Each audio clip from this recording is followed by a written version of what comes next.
आज से आपका सिलेबस स्टार्ट हो जाएगा, तो आप लोग कॉपी और पेन साथ में लेकर बैठना। मतलब क्या हुआ, तो सर आज से ही आप नोट्स प्रिपरेशन करवाना स्टार्ट कर दोगे, तो हाँ, आज से ही आपका नोट्स हम प्रिपेयर करवाएंगे और आज से ही आपका सेमेस्टर का एग्ज़ाम का प्रिपरेशन स्टार्ट होता है। हम लोग एक एक चीज़ को कॉपी में नोट करवाएंगे और आप हर एक चीज़ को कॉपी में नोट करोगे, पहला चीज़।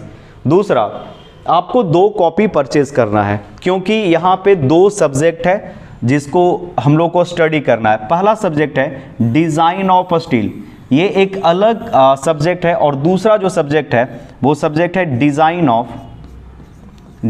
Of RCC structure.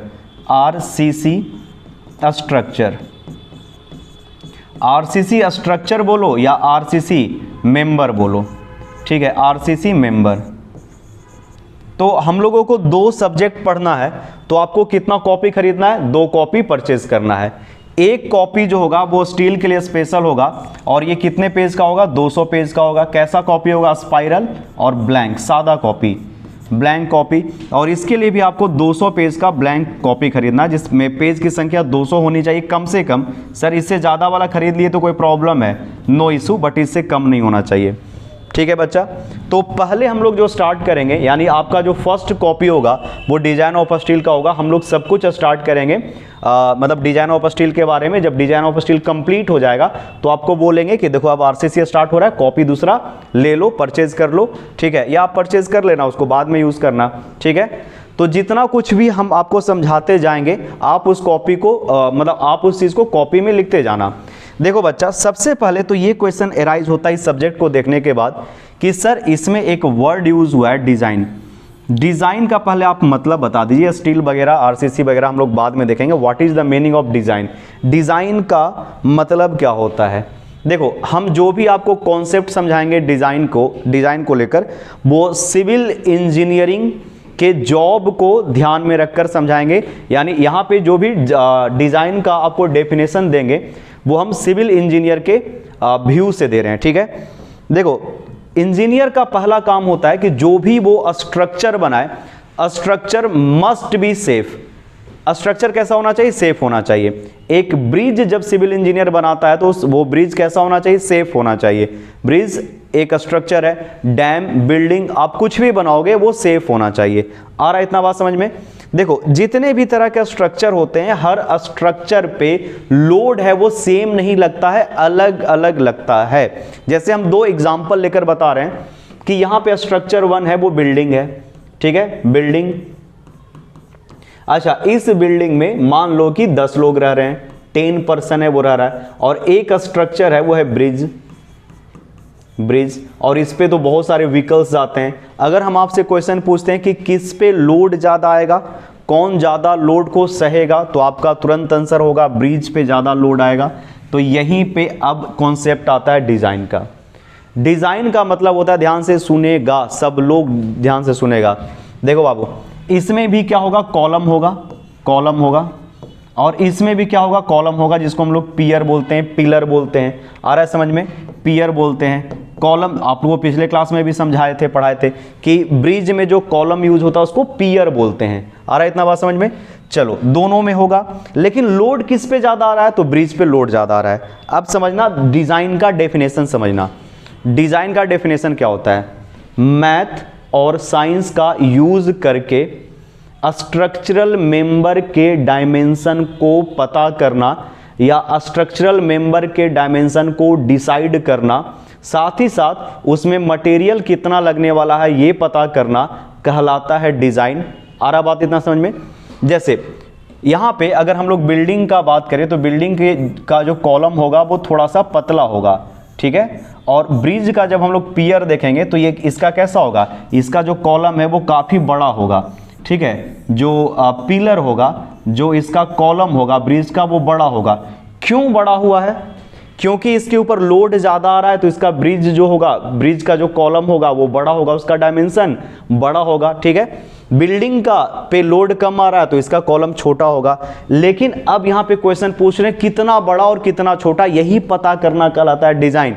डिज़ाइन का मतलब क्या समझे बाबू, डिजाइन का मतलब ये हो गया कि किसी भी स्ट्रक्चरल मेंबर के डायमेंशन का मतलब लंबाई चौड़ाई ऊंचाई को पता करना, डिसाइड करना कहलाता है डिजाइन। आ रहा है समझ में? और डिजाइन होता है वो पर्पस को फुलफिल करता है, जिस भी पर्पस के लिए बनाया गया है वो फुलफिल करता है। जैसे आप लोग सुना होगा कि गुजरात में एक ब्रिज है वो टूट गया जिसमें 200 लोग मर गए। तो क्यों टूटा? क्योंकि उसका स्ट्रक्चरल है, मतलब जो भी ब्रिज का स्ट्रक्चर है वो फेल कर गया। हो सकता है कि उसके डिजाइन में कहीं ना कहीं गड़बड़ी होगी, मतलब जितना लोड लगा है वो लोड को स्ट्रक्चर सह नहीं पाया, फेल हो गया। तो हम लोग क्या करेंगे, जो भी लोड आएगा उसको ध्यान में रखकर, लोड ज़्यादा आएगा तो बड़ा बड़ा डायमेंशन का मेंबर देंगे। जैसे ब्रिज का जो कॉलम होता है वो बहुत बड़ा होता है क्योंकि उसके ऊपर लोड ज़्यादा लगने वाला होता है। आ रहा है समझ में? तो हम लोग क्या करेंगे, जैसा लोड आएगा, जैसा पर्पस होगा, उस पर्पस के आधार पे हम लोग डायमेंशन डिसाइड करेंगे स्ट्रक्चरल मेंबर का, और वो क्या कहलाएगा, डिज़ाइन कहलाएगा। ठीक है, तो यहाँ से ध्यान से देखना बच्चा। अब सर आप जो बोले ना उसको लिखवा दीजिएगा ना कॉपी में तो बहुत अच्छा लगेगा, क्योंकि डिज़ाइन बड़ा खूबसूरत वर्ड है, इसको ज़रा लिखवा दीजिए।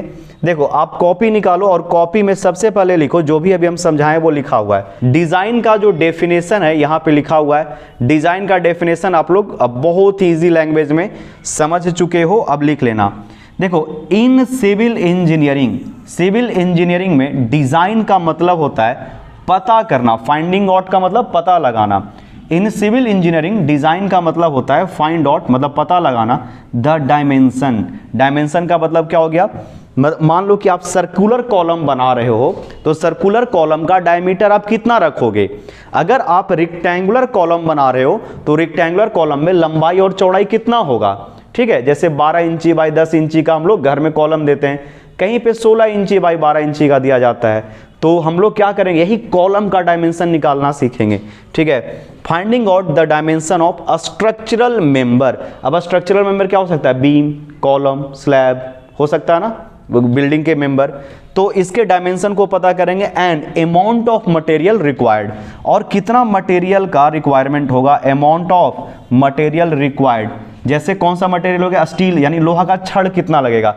और ये सब ना साइंस और मैथ का यूज करके हम आपको बताएंगे कि कैसे एग्जैक्ट निकाला जाता है। ज्यादा लोड तो 4 गो छड़, कम लोड तो 2 गो छड़ बीम में। समझ में आ रहा है? कॉलम में मान लो ज्यादा लोड आ गया तो हम लोग 6 नंबर ऑफ रेनफोर्समेंट बार या लोहे का छड़ देंगे, और कम लोड आएगा, जैसे आप लोग थोड़ा बहुत ड्राइंग के बारे में तो ड्राइंग देख ही चुके हो, बीम कॉलम का नहीं देखे हो तो फिर से हम यहाँ पे बता देंगे हर कुछ। तो स्टील बार, कंक्रीट, ये सब का मटेरियल का अमाउंट पता लगाना। विच मस्ट बी सफिशियंट, जो सफिशियंट होगा to make safe structure under the various load. अगर आपसे डिजाइन का मतलब कोई पूछता है तो क्या बताओगे कि डायमेंशन पता करना, डायमेंशन पता करना यानी डायमेंशन डिसाइड करना ताकि स्ट्रक्चर सेफ रह सके।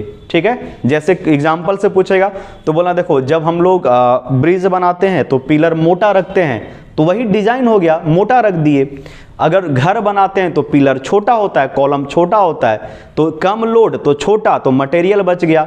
डिजाइन का मतलब, डिजाइन हम लोग इसीलिए करते हैं ताकि पैसा कम लग। अरे मान लो कोई एक घर बना रहा है, ठीक है, और मोटा मोटा कॉलम दे दिया तो घर तो सेफ होगा ही, लेकिन वो क्या होगा, अनइकोनॉमिकल, पैसा ज्यादा लग गया। तो डिजाइन का पर्पस क्या होता है, स्ट्रक्चर को सेफ बनाना, जो उसका रिक्वायरमेंट है उस रिक्वायरमेंट पे वो फुलफिल करे, फेल ना हो जाए, और साथ ही साथ सस्ता बन जाए। जो इस सब्जेक्ट को बढ़िया से पढ़ लेगा वो सस्ता घर बनाने के लिए और सुरक्षित घर बनाने के लिए कैपेबल हो जाएगा। तो आप यहाँ पे लिख लो डेफिनेशन डिजाइन का। In civil engineering design means finding out the dimension, dimension का मतलब लंबाई, चौड़ाई, ऊंचाई, ठीक है, ये सब, and amount of material required यानी लोहा का छड़ और कंक्रीट कितना लगेगा। चलो, तो उम्मीद है समझ गया होगा तुम लोग, उम्मीद है यहाँ तक आपको क्लियर हो गया होगा। चलो अब हम लोग आ जाते हैं नेक्स्ट अपने सिलेबस पे। जल्दी, ज़्यादा बड़ा नहीं रखेंगे क्योंकि ये इंट्रोडक्शन है। तो हम लोग को क्या डिज़ाइन क्या करना है, डिज़ाइन का मतलब समझ में आया। अब ये वर्ड बार बार डिज़ाइन आएगा, बार बार डिज़ाइन आएगा, और डिज़ाइन का मतलब क्या समझोगे, जैसे ये पेन को सब सोच समझ के इतना मोटा रखा है। अगर ये पेन ज़्यादा मोटा होता तो हमको लिखने में क्या होता है, असुविधा होता है। तो डिज़ाइन सही और गलत हो सकता है, आ रहा बात इतना समझ में। लेकिन आपको क्या करना है, सही डिजाइन करना है। जैसे मान लो कि आप घर बनाते हो, बिल्डिंग बनाते हो, तो मोटा मोटा कॉलम दे सकते हो, तो घर क्या होगा, सुरक्षित होगा, लेकिन पैसा ज़्यादा लग जाएगा। तो मटेरियल का भी अमाउंट या मटेरियल का भी क्वांटिटी आपको सफिशिएंट रखना है, ठीक है। जैसे ये पेन मोटा बना देता, मटेरियल ज़्यादा लग जाता, एक तो असुविधा भी हो रहा है और पैसा भी ज़्यादा खर्च हो गया है, और इसे पतला बना देता तो मटेरियल तो कम लगता, लेकिन हमको लिखने में क्या होता है, परेशानी होता है। इसीलिए पेन का मटेरियल ऐसा डिजाइन किया गया है कि अमाउंट ऑफ मटेरियल, मतलब पेन का डिजाइन कुछ ऐसा किया गया है कि मटेरियल भी पूरा पूरा भरपूर मिल जाए, इसको पैसा भी कम लगे, और जो यूज करे ना उसको भी मजा आए यूज करने में। यही हो गया डिजाइन। आ रहा बात इतना समझ में। तो डिजाइन का मतलब क्या समझे आप लोग, डी फॉर डिजाइन और डी फॉर डायमेंशन पता करना, डी फॉर डिजाइन और डी फॉर डायमेंशन पता करना, ठीक है। ठीक है, तो आज का लेक्चर यहीं पे रहने देते हैं। आप ये 2 बुक परचेज कर लेना, अच्छा रहेगा। अभी तो आप मतलब 5th सेमेस्टर में हो, ये सब जो बुक है वो आपको आगे काम आएगा ही। और ये 2 बुक परचेज करने के साथ ही आपको क्या करना है, 2 कोड, IS कोड भी प्रिंट आउट करना है। 2 अलग अलग कॉपी आप खरीद कर रखोगे।